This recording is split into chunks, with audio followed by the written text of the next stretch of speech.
What's up guys, we are back and today we're going to try an experiment making a pull tab pyrotechnic. Now I found a US Army handbook on Amazon, and as I started flipping through it I found a cool tutorial on how to make a fuse igniter from a book of matches. The idea being that you can start a fuse with a simple flick of a wrist. That seemed like a pretty dang cool experiment, so I played around with it and I made a few modifications to make it even simpler and even more convenient. Now the materials for this experiment are very simple. All we're going to need is a book of paper matches. I know back in the day you could find these at gas stations and hotels, but I just went down to the grocery store where they sell them in large packs of 50 for just a couple of bucks. Can't beat that. Now to kick things off, we're going to make just the igniter itself from one single book of matches. It's very easy and this is how it works. Go ahead and open up your book of matches. That'll reveal the 4 layers of matches inside. And if you grab onto the base and just give the cardboard a tug, it'll separate off that staple and leave your book of matches in 2 different pieces. If you look at the base of the matches, you'll notice a little staple and that needs to come out. You can use your fingernails, your teeth, or a pair of pliers, might be a better way to go. Or you can just grab the 2 cardboard bases at the bottom of the matches and give it a gentle tug. What we're going to do next is take the actual cardboard housing for the matchbooks. We're going to lay it down on the table so that the striker strip is facing up. Then we're going to take both edges and fold them in toward the center until they meet in the middle. The 2 edges of the cardboard should butt up nicely against each other. Now to hold them in place, let's just take a piece of electrical tape and wrap it around where the striker strip would be on the inside. Now you can see this forms a little funnel shape where it's nice and open at the top, closes off around the striker strip, and then pinches off and gets nice and tight at the bottom. That's all we need to do with this piece for now, so let's set that to the side and move on to the matches next. Now working with our matches is going to be even simpler. All we have to do is take one of the sets and lay it flat on the table, and then take both edges and fold them a little past center so the cardboard folds up into thirds. The matches will want to unravel, so to hold them in place, take a piece of tape and wrap it around the bundle about a 1/4 inch down from the match heads. And that right there is really about it. All we have to do now is take our bundle of matches, insert it down into the striker tube, and fold it all up. Now as you push the bundle of matches down into the striker tube, you don't want to go too far. You want the heads of the matches to stop above the striker strip. And you'll know you're there when your bundle sticks out about a 1/4 to 1/2 inch. Now from here what we're going to do is form a pull tab, and to do that we're just going to take the top of the striker tube, place our finger right in the center, and loop the tip over until it wraps around and touches the first piece of tape.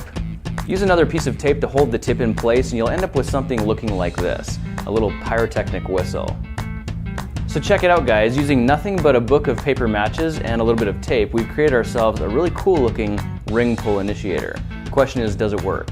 I based this off the idea of a ring pull grenade, and all you have to do to activate it is stick your finger through the loop, grab the base of the bundle firmly with your other hand, and pull.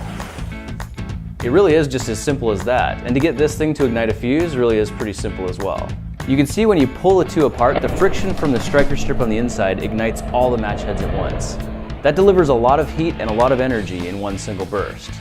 I love the way these things light off, and with a little bit of practice you can get them to work every time. Now I should mention that if you wrap the casings on too tight, it's going to take a lot of force to pull them apart, but even just the littlest bit of friction will set them off. But conversely, if you don't wrap them tight enough, there's a good chance that when you pull them apart, they don't light off at all. Ha! Fail. So I personally think it's better to err on the side of caution and wrap them a little bit tighter. Alright, moving on to the fuses. The kind of fuse I like to use is called Visco fuse. This is a safety firework fuse that I got from a fireworks supply company. It takes about a second in an open flame for this stuff to light off.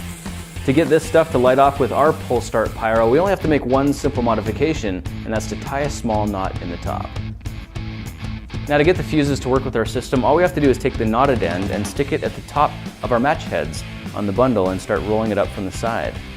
Once we've got it all rolled up, you're going to notice it makes a nice little pyrotechnic bouquet of match heads with the knotted fuse at the top. And once we put a little bit of tape around here, we'll be able to tug on that fuse and the knot will not slide through. Now go ahead and make the striker casing like you did before, but this time take the end of your fuse and push it through first. Now we can go ahead and wrap the loop back into position the same way we did before, and our pull string fuse igniter is complete. So I'm going to put it to the test for you so we can see how it works. See, look at that. I can't even get my barbecue igniter to light anyway, but that's okay because we've got pull start ignition. Glasses on for safety. So theoretically, we stick our finger in the loop, grab onto the other side, and pull.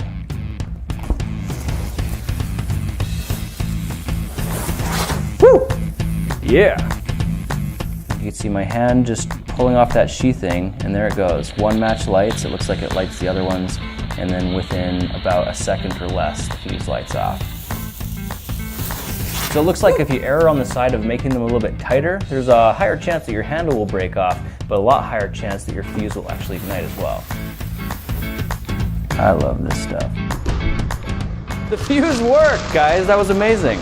That's really good news. That's very encouraging. Let's try that again. What I'm actually really curious to know is how slowly can we pull this thing and still have it go off? I'm gonna pull it extremely slowly. Let's see what happens. Building quite a bit of tension right now. Whoa! That worked.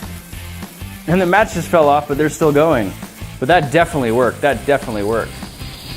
And you can see the match heads light off, and within a fraction of a second, the fuse ignites as well.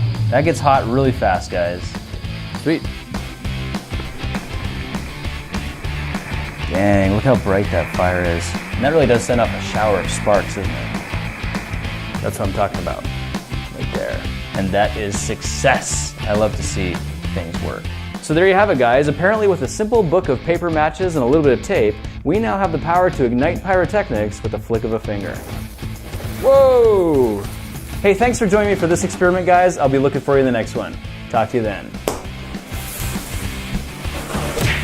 Thanks to Amazon for the book. I'll be sending you 25 bucks. Oh wait, I already did. Hey guys, thanks for watching, and remember, I'm giving away prizes now on every new video. All you have to do to qualify is subscribe to my channel, ring the bell, and select to be notified when my next videos get released. The secret link to my giveaways will be pinned in the comments for the first 12 hours. If you like what I'm doing, show your support right now by giving this video a big thumbs up and share with a friend. I love you back, and I'll see you next time.